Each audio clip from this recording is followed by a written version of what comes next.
We're excited to have Dr. Clarissa Anderson from Scripps Institution of Oceanography and the director of the Southern California Coastal Ocean Observing System, or SCCOOS, with us to tell us more about HABs and what the IOOS regional associations are doing to monitor, forecast, and warn people about their impacts. Clarissa, thank you so much for joining us today. I'm just wondering if you could just let's start with the basics. What are HABs and why should people care about them? Yeah, so I think it can be a complicated topic for people who don't think a lot about the microscopic organisms in the ocean or in freshwater bodies.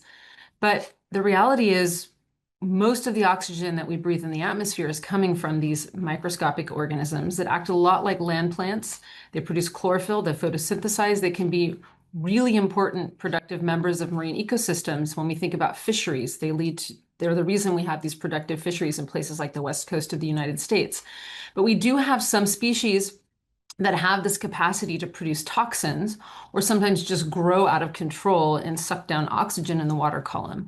And a lot of what we're concerned with in the United States are those plankton that can produce toxins, and those toxins can be impactful or deadly for wildlife, but they also can impact public health by getting into our food supply, our seafood supply, and that could be through the fish we fish in the ocean or the shellfish that we harvest closer to land. And so because of these threats, where these toxins can build to really dangerous levels, we have to monitor them in order to keep the public safe.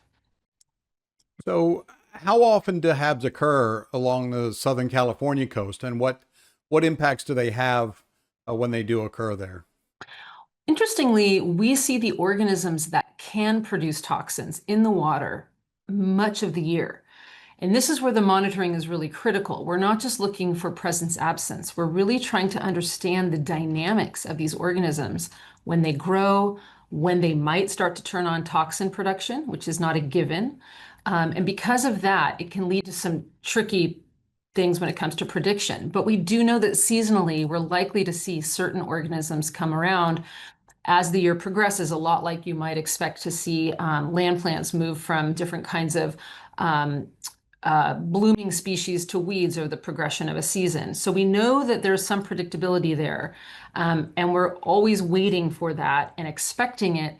The monitoring comes into play when you need the granularity. Is it going to start on April 1st or is it going to start on June 1st? And we wouldn't know that if we were not constantly monitoring and also building models that help us predict from first principles the dynamics of these organisms. So, what is this monitoring about? What do you guys have to put into the water? Is it an instrument? Is it just scoop some water out? How does that work? It's all of the above. We have very traditional methods, which is what that scooping of water would be named, which is, goes back hundreds of years. How do we observe the ocean from the beginning, particularly the biology? We scoop buckets of water off of piers and we look in a microscope and see what's there. We still do that to some extent. It's a little bit more advanced, but we do that weekly throughout all of California. We have many, many sites where we come together with some of our partners to make sure we're doing this on a weekly basis. We're looking at the toxins, the organism, the nutrients. We need to understand, what the environmental conditions are that lead to a given bloom. But we do also have very advanced instruments. One of those is called an imaging flow cytobot. It's a robotic microscope that we have either subsurface, meaning submerged in the water, or on top of piers at those same sites in California. We also have them offshore on the shelf on moorings, and those give us hourly beautiful imagery of the plankton in the water. And then we use machine learning algorithms to classify, so basically to do the image classification of each of those images and tell us which organisms are there, such that on an hourly basis, we can tell you which species might be increasing in growth or declining and where we might have a problem, say 1-2 days from now, as opposed to in the exact moment that we're looking at the imagery. Okay, when you say instrumentation and getting information pretty quickly, that gets me really excited. What kind of information do you have available, and how can people get access to that information about HABs in your region? Well, all of our data are publicly available. This is taxpayer-funded data. All of this is supported through the federal government from NOAA, some of it from the state of California. We are beholden to those communities that paid us to collect these data ultimately. So we have a website. Our SCCOOS.org website is where you would fundamentally go. Once you're there, pretty easy to find all of the harmful algal bloom data. We also produce suites of models that you can find there that give you a predictive sense of toxin in the water, a lot like you would get from a weather model.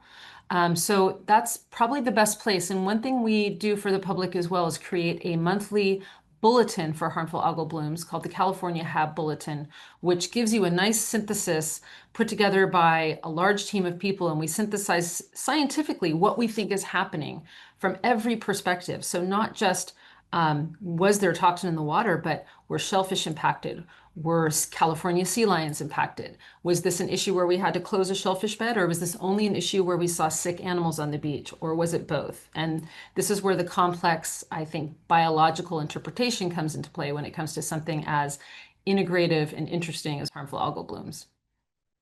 Yeah, it really seems like they pop up all over the place. Can anything be done to prevent HABs from occurring, or to at least reduce their impact? Well, to date, we've really focused our energy on this mitigation, which is prediction, and then what do we do when a harmful algal bloom has started in order to produce the sort of situational awareness that the community should have. Now, there's more and more talk about how to apply methods that have been more successful or at least used in other countries up until now to maybe tackle some of these problems at a small spatial scale. Just to give you a sense of scale, the last very large harmful algal bloom that we had here, the domoic acid producing species, went from Baja to Bodega Bay in Northern California in its fullest extent. There really would be no way to completely get rid of a bloom like that, especially since they can extend 1,000 kilometers offshore almost.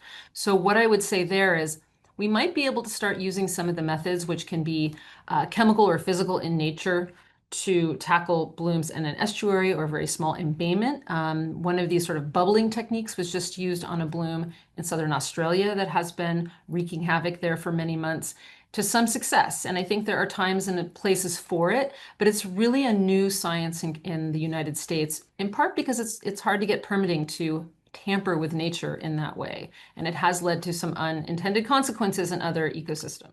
I would really love to add that I think it's great for people to understand the connectivity between sort of their daily lives and the services that agencies like NOAA and where the Weather Service sits and the Ocean Service provide. And I think it's underappreciated, and we really do love to hear support from the community to keep this work going and to better, I think, connect the dots between coastal communities and the ocean and the atmosphere. How would people get in touch with SCCOOS if they would like to either, I don't know if you have volunteers that could come and take water samples and bring them back to you, or how can people get involved if they really want to be?